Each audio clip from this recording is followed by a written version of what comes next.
Imagine a student named Sam on the surface. She seems like any other teenager, but she carries a heavy, invisible weight social anxiety.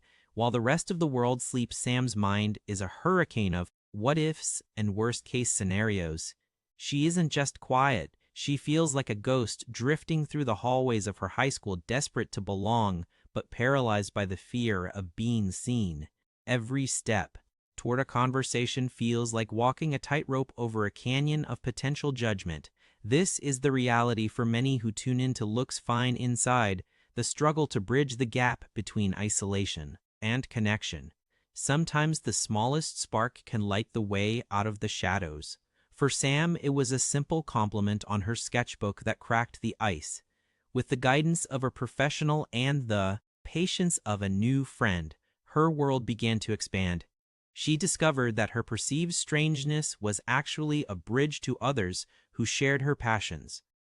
This journey proves that inclusivity isn't just a buzzword, it's a lifeline. By fostering environments where everyone feels safe to be imperfect, we dismantle the walls of stigma one brick at a time. Welcome back to Looks Fine Inside. Today we need to address a crucial distinction. Is it just a personality quirk, or is it something deeper?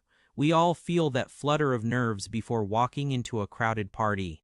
That's shyness, a temporary hesitation that fades once the ice is broken. Social anxiety, however, is a relentless predator. It is a chronic, debilitating dread of being scrutinized or rejected that leads people to shrink their lives until they barely fit inside them.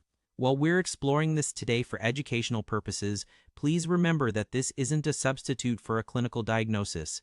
If these points hit home, reaching out to a therapist is a sign of strength, not weakness.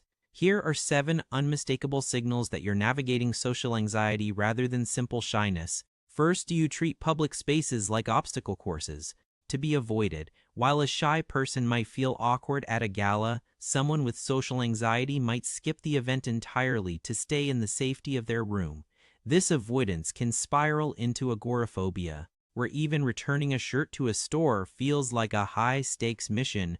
You might rely on safety behaviors like staring at your phone or staying near the exit, which give you the illusion of safety, but leave you feeling exhausted and guilty. Second, there is the crushing weight of hyper-self-consciousness. Even if no one is looking at you, it feels like a giant spotlight is tracking your every move. It's an illogical but visceral sensation that everyone is just waiting for you to trip up so they can begin their critique. This often manifests physically. Your heart hammers against your ribs, your palms turn into rivers, and your breath hitches in your throat. Third is the intense fear of these very physical symptoms. You aren't just anxious, you're anxiousical symptoms. You aren't just anxious, you're worried that your flushed cheeks or trembling hands are a giant neon sign broadcasting your instability to the world. This creates a feedback loop where the fear of blushing makes you blush more, leading to a mental blackout where you can't even remember your own name. Fourth, you struggle to maintain eye contact because it feels too revealing. Shyness usually melts away after a few minutes of talking, allowing you to look someone in the eye. Social anxiety, however, stays in the room. You avert your gaze because you're convinced the other person can see the panic swirling inside you, which only makes you want to disappear further. Fifth is the pre-game dread.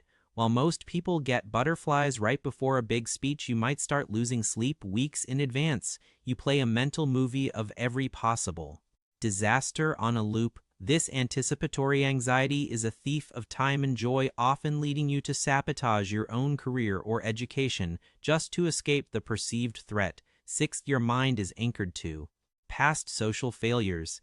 If a shy person has a bad interaction, a successful one later usually balances it out. But for the socially anxious, one awkward moment becomes a permanent scar. You might have been bullied or teased in the past, leading you to believe that you lack the basic equipment to navigate human connection. Finally, there is the post-event autopsy. Long after a conversation has ended, you are still awake, deconstructing every syllable you spoke. You obsess over minor details that the other person likely didn't even notice, searching for flaws until you've convinced yourself you're inferior. You can't let go until you've solved the interaction, But the problem is that the lens you're using is cracked. You aren't alone in this. In the United States, over 15 million people share this burden. In Japan, the phenomenon of the hikikomori shows how extreme this isolation can become. But as humans, we are wired for community. To stop the anxiety from steering the ship, you have to challenge the spotlight effect. The truth is, most people are far too worried about their own lives to spend time judging yours. They are the protagonists of their own stories, not the audience of yours. Rewiring your brain starts with realism.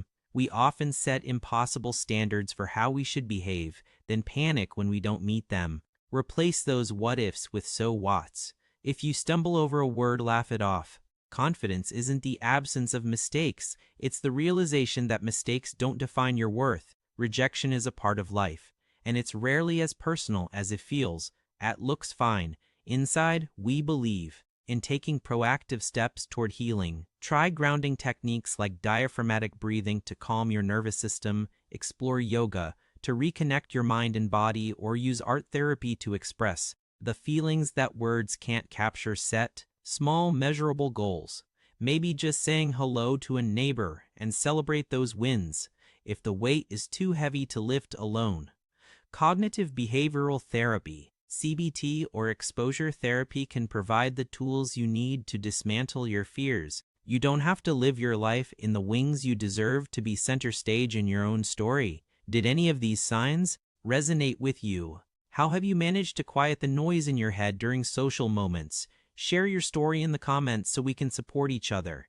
If this helped you, please give us a thumbs up and subscribe to Looks Fine Inside for more deep dives into the mind. Thanks for being here.